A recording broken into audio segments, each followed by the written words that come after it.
ಕ್ಷೇತ್ರದಲ್ಲಿ ನಡೆಯುವ ಅಭಿವೃದ್ಧಿ ಕಾರ್ಯಗಳಿಗೆ ಜನರು ಸಹಕಾರ ನೀಡಿದರೆ ಮಾತ್ರ ಕ್ಷೇತ್ರ ಅಭಿವೃದ್ಧಿ ಹೊಂದಲು ಸಾಧ್ಯ ಎಂದು ಮುಖ್ಯಮಂತ್ರಿಗಳ ಕಾನೂನು ಸಲಹೆಗಾರರು ಹಾಗೂ ವಿರಾಜಪೇಟೆ ಕ್ಷೇತ್ರದ ಶಾಸಕ ಎಸ್ ಪೊನ್ನಣ್ಣ ಹೇಳಿದರು. ನಾಪೋಕ್ಲು ಗ್ರಾಮ ಪಂಚಾಯಿತಿ ವ್ಯಾಪ್ತಿಯಲ್ಲಿ 170 ಕೋಟಿ ರು ವೆಚ್ಚದಲ್ಲಿ ನಡೆಸಲು ಉದ್ದೇಶಿಸಿರುವ ವಿವಿಧ ಅಭಿವೃದ್ಧಿ ಕಾಮಗಾರಿಗೆ ಭೂಮಿ ಪೂಜೆ ನೆರವೇರಿಸುವ ಮೂಲಕ ಚಾಲನೆ ನೀಡಿ ಅವರು ಮಾತನಾಡಿದರು.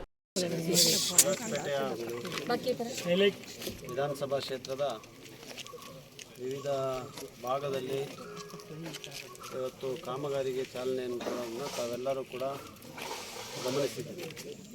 ಕಳೆದ 4-5 ದಿವಸಗಳಿಂದ ಎಲ್ಲ ಪಂಚಾಯಿತಿಗಳು ತೆರಳಿ ಸಾಂಕೇತಿಕವಾಗಿ ಅಲ್ಲಿಯ ಎಲ್ಲ ಸ್ಥಳೀಯ ನಾಯಕರು, ಮುಖಂಡರು ಅವರೊಂದಿಗೆ ಪಂಚಾಯತ್ ಸದಸ್ಯರು, ಅಧ್ಯಕ್ಷರು ಎಲ್ಲರೊಂದಿಗೆ ಸೇರಿ ಸಾಂಕೇತಿಕವಾಗಿ ಒಂದು ಜಾಗದಲ್ಲಿ ಆ ಇಡೀ ಪಂಚಾಯತ್ನಲ್ಲಿ ನಡೀಬೇಕಾಗಿರುವಂಥ ಕಾಮಗಾರಿಗಳಿಗೆ ಗುದ್ದಲಿ ಪೂಜೆಯನ್ನು ಮಾಡ್ತಾ ಬಂದಿದ್ದಾರೆ.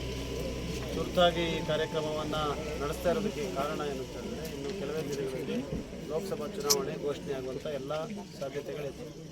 ಚುನಾವಣೆ ಘೋಷಣೆ ಆದರೆ ನೀತಿ ಸಂಹಿತೆ ಜಾರಿಯಾಗಿದೆ, ಕಾಮಗಾರಿಗಳಿಗೆ ಚಾಲನೆ ಕೊಡಲಿಕ್ಕೆ ಸಾಧ್ಯ ಆಗೋದಿಲ್ಲ. ಅದರಿಂದ ಮತ್ತೆ ಚುನಾವಣೆಯ ವೇಳೆ ನಂತರ ಮುಂಗಾರು ಇನ್ನು 3-4 ತಿಂಗಳು ಯಾವ ಕೆಲಸ ಕೂಡ ಆಗೋದಿಲ್ಲ. ಆ ರೀತಿ ಆಗಬಾರ್ದು. ಚುನಾವಣೆಯ ಸಂದರ್ಭದಲ್ಲೂ ಕೂಡ ಕಾಮಗಾರಿ ಪ್ರಗತಿಯಲ್ಲಿ ಇರಬೇಕು ಅಂತ ಹೇಳುವಂಥ ಒಂದು ಉದ್ದೇಶದಿಂದ ನಾವೆಲ್ಲ ಸೇರಿ ಈ ರೀತಿಯಾದಂಥ ಒಂದು ಕಾರ್ಯಕ್ರಮವನ್ನು ಹಮ್ಮಿಕೊಂಡಿದ್ದೇವೆ. ಇವತ್ತು ನಾಪೋಕಲ್ ಪಂಚಾಯತಿನಲ್ಲಿ 1,70,00,000 ಕಾಮಗಾರಿಗೆ ಈ ಗುದ್ದಲಿ ಪೂಜೆ ಮೂಲಕ ಚಾಲನೆಯನ್ನು ಕೊಡಲಾಗಿದೆ. ಎಲ್ಲ ಪಂಚಾಯತಿ ವ್ಯಾಪ್ತಿಯಲ್ಲಿ ಅನುದಾನವನ್ನು ಬಿಡುಗಡೆ ಮಾಡಿ ರಸ್ತೆ ಮತ್ತು ಬೇರೆ ಮೂಲಭೂತ ಸೌಕರ್ಯಗಳ ಕೊಡಬೇಕು ಅಂತ ಹೇಳುವಂಥ ಕಾರ್ಯಕ್ರಮಗಳನ್ನ ನಾವು ಚಾಲನೆಯನ್ನು ಕೊಡ್ತಾ ಇದ್ದೀವಿ. ವಿರಾಜಪೇಟೆ ವಿಧಾನಸಭಾ ಕ್ಷೇತ್ರಕ್ಕೆ ಕುಡಿಯುವ ನೀರಿನ ಘಟಕ ಮತ್ತು ರಸ್ತೆ, ಪಾದಚಾರಿ, ಉದ್ಯಾನವನ ಹೀಗೆ ಹಲವಾರು ಕಾಮಗಾರಿಗಳಿಗೆ 250 ಕೋಟಿ ರೂಪಾಯಿಯಷ್ಟು ಅನುದಾನವನ್ನು ರಾಜ್ಯ ಸರ್ಕಾರ ಬಿಡುಗಡೆ ಮಾಡಿದೆ. ಮಾನ್ಯ ಮುಖ್ಯಮಂತ್ರಿಗಳಿಗೆ, ಉಪಮುಖ್ಯಮಂತ್ರಿಗಳಿಗೆ ಮತ್ತು ಎಲ್ಲ ಸಚಿವ ಸಂಪುಟದ ಸದಸ್ಯರಿಗೆ, ಸರ್ಕಾರಕ್ಕೆ ನಾನು ಸಮಸ್ತ ವಿರಾಜಪೇಟೆ ನಾಗರಿಕರ ಪರವಾಗಿ ಧನ್ಯವಾದಗಳನ್ನ ಹೇಳಲಿಕ್ಕೆ ಬಯಸ್ತಾ ಇದ್ದೀನಿ. ಒಂದು ಅಭಿವೃದ್ಧಿ ಕಾಮಗಾರಿಯಲ್ಲಿ ಎಲ್ಲರೂ ಕೂಡ ಪಾಲ್ದಾರರು, ತಾವೆಲ್ಲರೂ ಕೂಡ ಇಲ್ಲಿ ಪಾಲ್ದಾರರಾಗಿದ್ದೀರ. ಆ ಕಾಮಗಾರಿ ಗುಣಮಟ್ಟವಾಗಬೇಕು, ನಿಗದಿತ ಸಮಯಕ್ಕೆ ಪೂರ್ಣಗೊಳ್ಳಬೇಕು. ಈ ಎರಡನ್ನು ಮಾತ್ರ ಯಾವ ಕಾರಣಕ್ಕೂ ಮರಲಿಕ್ಕೆ ಸಾಧ್ಯ ಇಲ್ಲ. ಅದನ್ನು ವೀಕ್ಷಣೆಯನ್ನು ಮಾಡುವಂಥದ್ದು, ಅದನ್ನು ಗಮನಿಸುವಂಥ ಜವಾಬ್ದಾರಿ ನಮ್ಮೆಲ್ಲರ ಮೇಲೆ ಕೂಡ ಇದೆ. ನಾವೆಲ್ಲರೂ ಕೈ ಜೋಡಿಸಿದ್ರೆ ಮಾತ್ರ ಅಭಿವೃದ್ಧಿ ಮಾಡಲಿಕ್ಕೆ ಸಾಧ್ಯ ಆಗುತ್ತೆ. ಗುದ್ದಲಿ ಪೂಜೆ ಅಂತ ಹೇಳಿದ್ರೆ ಬರೀ ಒಂದು ರೀತಿಯಾದಂಥ ನಾಟಕೀಯವಾಗಿರಬಾರ್ದು, ಅದು ನೈಜವಾದಂಥ ಕಾಮಗಾರಿಗೆ ಚಾಲನೆ ಕೊಡುವಂಥದ್ದಿರಬೇಕು. ಆ ರೀತಿಯಾದಂಥ ಪೂಜೆ ಆದರೆ ಮಾತ್ರ ಅಭಿವೃದ್ಧಿ ಆಗಲಿಕ್ಕೆ ಸಾಧ್ಯ. ಅದು ಈ ಸತಿ ಹಾಗೇ ಆಗ್ತದೆ. ತಾವೆಲ್ಲ ನೋಡಿದಾಗೆ ಈಗಾಗಲೇ ಹಲವಾರು ಕಾಮಗಾರಿಗಳಿಗೆ ಚಾಲನೆ ಕೊಟ್ಟಂಥದ್ದು ಪೂರ್ಣಗೊಂಡಿದೆ, ಭಾಳ ಗುಣಮಟ್ಟವಾಗಿ ಕೂಡ ಆಗಿದೆ. ವಿರಾಜಪೇಟೆ ಕ್ಷೇತ್ರಾದ್ಯಂತ ನಾವು ರಸ್ತೆಗಳಿರ್ಬೋದು, ಬ್ರಿಡ್ಜ್ಗಳಿರ್ಬೋದು, ಇಂಥ ಕಾಮಗಾರಿ ತಡೆಗೋಡೆಗಳಿರ್ಬೋದು, ತಡೆಗೋಡೆಗಳನ್ನು 15 ದಿವಸದಲ್ಲಿ ಮಾಡಿದಂಥ ತಡೆಗೋಡೆಗಳನ್ನು ಕೂಡ ನಾವು ಗಮನಿಸಿದ್ದೀವಿ. ಆ ರೀತಿಯಾದಂಥ ಕೆಲಸ ಇವತ್ತು ಆಗ್ತಾ ಇದೆ. ಈ ಕಾಮಗಾರಿಗಳು ಕೂಡ ಅದೇ ರೀತಿ ಪೂರ್ಣಗೊಳ್ಳಬೇಕು ಅಂಥೇಳಿ ನಾನು ನನ್ನ ಒಂದು ಸೂಚನೆಯನ್ನು ಇವತ್ತು ಕೊಡಲಿಕ್ಕೆ ಬಯಸ್ತೇನೆ.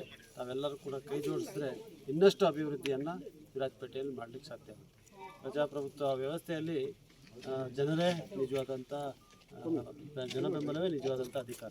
ಆ ಬೆಂಬಲ ನನಗೆ ಸಿಕ್ಕಿದ್ರೆ ಇನ್ನಷ್ಟು ಹೆಚ್ಚಾಗಿ ಧ್ವನಿಯನ್ನು ಎತ್ತಿ ವಿಧಾನಸಭೆಯಲ್ಲಿರ್ಬೋದು, ರಾಜ್ಯ ಸರ್ಕಾರ ಮಟ್ಟದಲ್ಲಿರ್ಬೋದು ಅನುದಾನವನ್ನು ತರುವಂಥ ಕೆಲಸವನ್ನು ಮಾಡ್ಬೋದು. ಮುಂಬರುವಂಥ ಎಲ್ಲ ಸವಾಲುಗಳು ನಮ್ಮ ಮುಂದೆ ಏನಿದೆ, ಚುನಾವಣೆಗಳಿರ್ಬೋದು, ಲೋಕಸಭಾ ಇರ್ಬೋದು, ಜಿಲ್ಲಾ ಪಂಚಾಯತ್ ಇರ್ಬೋದು, ಇದೆಲ್ಲದರಲ್ಲೂ ಕೂಡ ನೀವು ಅತಿ ಹೆಚ್ಚು ಬೆಂಬಲವನ್ನು ಸೂಚಿಸ್ತೀರಾ ಅಂತ ಹೇಳುವಂಥ ಸಂಪೂರ್ಣ ವಿಶ್ವಾಸ ಇದೆ. ಆದರೂ ಕೂಡ ಅದನ್ನು ಕೇಳಿ ಯಾಕೆ ಇವತ್ತು ಪ್ರಸ್ತಾಪ ಮಾಡ್ತಾಯಿದ್ದೀವಿ ಅಂತ ಹೇಳಿದ್ರೆ, ನಾವು ಅಭಿವೃದ್ಧಿಯನ್ನು ಇನ್ನಷ್ಟು ಮಾಡಬೇಕಾದ್ರೆ ಇಲ್ಲಿಯ ಶಾಸಕರಿಗೆ ಜನರು ಜೊತೆಯಲ್ಲಿ ನಿಂತಿದ್ದಾರೆ ಅಂತ ಹೇಳುವಂಥ ಸಂದೇಶವನ್ನು ನಾವು ಕರ್ನಾಟಕದ ಕೇಂದ್ರ ಆದಂಥ ಬೆಂಗಳೂರಿಗೆ ತಲುಪಿಸಬೇಕಾಗುತ್ತೆ. ಆ ಕೆಲಸವನ್ನು ತಾವೆಲ್ಲರೂ ಕೂಡ ಕೈ ಜೋಡಿಸಿ ಮುಂದಕ್ಕೂ ಕೂಡ ಮಾಡ್ತೀರಾ ಅಂತ ಹೇಳುವಂಥ ವಿಶ್ವಾಸ ಇದೆ. ಮಾಡಬೇಕು ಅಂತೇಳಿ ತಮ್ಮಲ್ಲಿ ವಿನಂತಿಯನ್ನು ಕೂಡ ಮಾಡ್ತಾಯಿದ್ದೀನಿ. ನಾವೆಲ್ಲರೂ ಕೈ ಜೋಡಿಸಿ ಸಹಕಾರದಿಂದ, ಪ್ರೀತಿ ವಿಶ್ವಾಸದಿಂದ ಮುಂದಕ್ಕೆ ಈ ವಿರಾಜಪೇಟೆಯ ವಿಧಾನಸಭಾ ಕ್ಷೇತ್ರವನ್ನು ಏನು ಅಭಿವೃದ್ಧಿಯ ಕಡೆ ತೊಗೊಂಡು ಹೋಗ್ತಾ ಇದ್ದೀವಿ, ಅದು ಇನ್ನಷ್ಟು ಹೆಚ್ಚಾಗಿ ಮತ್ತು ಇನ್ನಷ್ಟು ವೇಗವಾಗಿ ಅಭಿವೃದ್ಧಿ ಕಡೆ ತಗೊಂಡು ಹೋಗುವಂಥ ಕೆಲಸವನ್ನು ಮಾಡೋಣ. ನಮ್ಮೆಲ್ಲರ ವಿಶ್ವಾಸ ಇದೇ ರೀತಿ ಮುಂದಕ್ಕೂ ಕೂಡ ಇರಲಿ ಅಂತ ಬಯಸಿ ಚಾಲನೆಯನ್ನು ಕೊಡ್ತಾ ನಾವು ಮಕ್ಕಿ ಶಾಸ್ತ್ರದ ಕಾರ್ಯಕ್ರಮಕ್ಕೂ ಮೊದಲು ಶ್ರೀ ಮಕ್ಕಿ ಶಾಸ್ತಾವು ದೇವಾಲಯಕ್ಕೆ ತೆರಳಿದ ಶಾಸಕ ಪೊನ್ನಣ್ಣ ದೇವರ ಆಶೀರ್ವಾದ ಪಡೆದರು.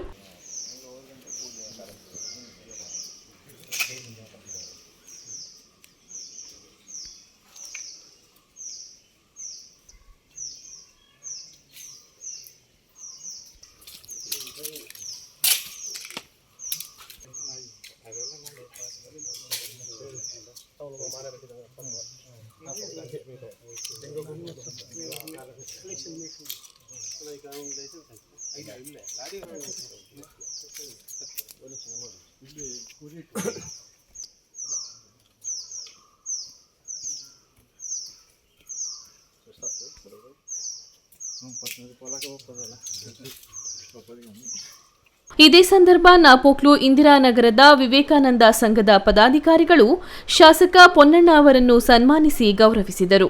ಈ ಸಂದರ್ಭ ನಾಪೋಕ್ಲು ಬ್ಲಾಕ್ ಕಾಂಗ್ರೆಸ್ ಅಧ್ಯಕ್ಷ ಕೆಎ ಇಸ್ಮಾಯಿಲ್, ವಲಯಾಧ್ಯಕ್ಷ ಮಾಚೇಟಿರ ಕುಶಾಲಪ್ಪ ಸೇರಿದಂತೆ ಮತ್ತಿತರರು ಉಪಸ್ಥಿತರಿದ್ದರು.